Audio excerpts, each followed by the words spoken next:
থেকে সব জায়গাতে ফসল দেওয়ার কাজ করে।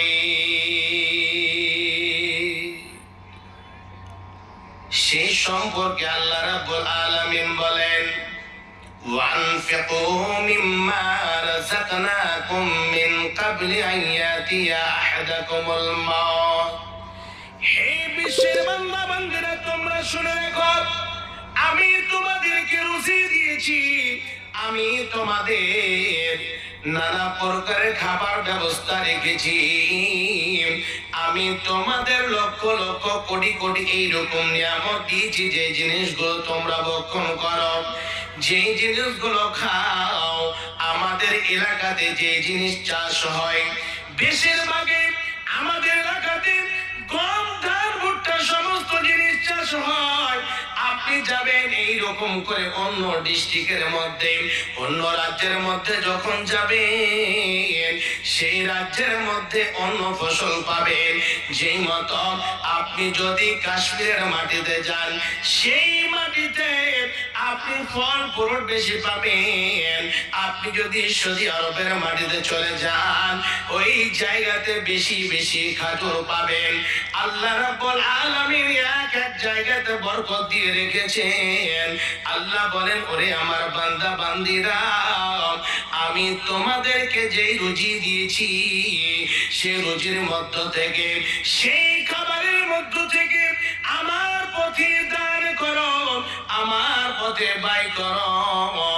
কোন সময়ের আগে, যে সময় তোমার কাছে মালাকুল মউত চলে আসবে, মালাকুল মউত আসার আগে আগে তোমরা যে সম্পদ আমি দিয়েছি, এই সম্পদ থেকে তোমরা আমার পথে ব্যয় করে যাও।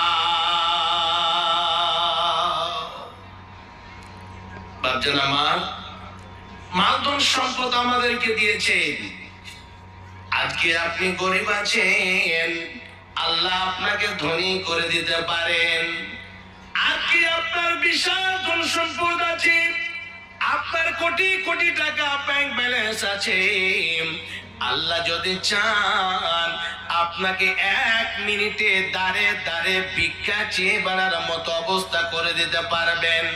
তিনি হচ্ছেন সারা পৃথিবীর স্রষ্টা, তিনি হচ্ছেন সারা পৃথিবীর আইনদাতা, বিধানদাতা। আল্লাহ রাব্বুল আলামিন কোরআনের মধ্যে বলেন, তাবারাকাল্লাযী বিয়াদিহিল মুলক। তিনি হচ্ছেন বরকতময়, তিনি হচ্ছেন বরকতওয়ালা, জিনার হাতে সারা পৃথিবীর বাদশাহী, সারা পৃথিবীর মুলকিয়াত।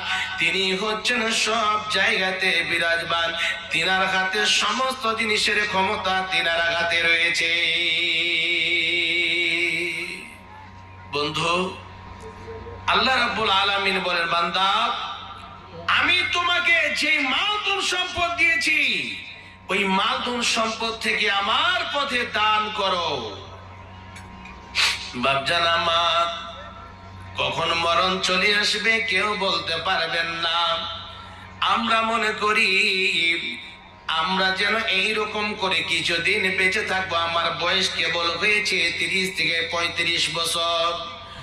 60, 70, 100 বছর না হলে আমরা দুনিয়া ছেড়ে যাব না। বাপজান আমার, ওরে আমার মায়েরা, এইরকম যদি আমাদের অন্তরে কথা আসে, সেই কথাগুলোকে বের করে দিতে হবে। আল্লাহ বলেন, বান্দা, আমি সকলের মরণের একটা সময় নির্ধারিত করে রেখেছি। তাই আল্লাহ বলেন, ওরে আমার বান্দারা, তোমরা মরণের আগে আগে কিছু পুঁজি জোগাড় করে নাও। দ্বিতীয় নম্বরে আল্লাহ রাব্বুল আলামিন বলেন, ইয়া আইয়ুহাল্লাযীনা আমানুত্তাকুল্লাহ ওয়াল তানজুর নাফসুম মা কাদ্দামাত লিগাদ। হে বিশ্বের বান্দা বান্দীরা, তোমরা দুনিয়া ছেড়ে যাওয়ার আগে কিছু এরকম সংগ্রহ করে নাও, এমন করে যাও, এমন সাদকা জারিয়া করে যাও, এমন করে দুনিয়ার বুকে তোমার মাল ধন সম্পদ থেকে কিছু দুনিয়াতে গেড়ে যাও, যেটা তোমার চলে যাওয়ার পরে কাজে আসে। এইরকম পদ্ধতি আল্লাহ রাব্বুল আলামিন খুব সুন্দর করে জানিয়ে দিলেন। বাপজান আমার, আল্লাহ রাব্বুল আলামিন কোরআনের মধ্যে ঘোষণা দিয়েছেন, লাইন শাকারতুম লাযিদান্নাকুম ওয়া লাইন কাফারতুম ইন্না আযাবি লাশাদীদ। হে বিশ্বের বান্দারা, তোমরা শুনে রেখো, আল্লাহ রাব্বুল আলামিন শুনিয়ে দিলেন, আমি তোমাদেরকে যে হালাতে রেখেছি সেই হালাতে তোমরা শুকরিয়া আদায় করো। আল্লাহ রাব্বুল আলামিন আপনাকে 10 কোটি টাকার মালিক করেছেন, সেই মতো শুকরিয়া আদায় করেন।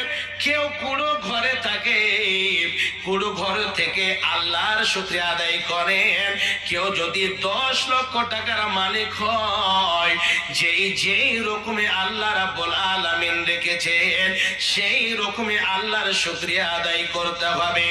আল্লাহ বলেন, যারা আমার যে টুক পেয়েছে সেই টুক পেয়ে আমার শুকরিয়া যদি আদায় করে আর সুন্দরভাবে সঠিক পথে যদি নিজের মালকে ব্যয় করে, আমি আল্লাহ তাদের মালে বৃদ্ধি করে দেব, আমি তাদের মালধন সম্পদকে আমি বাড়িয়ে দেব।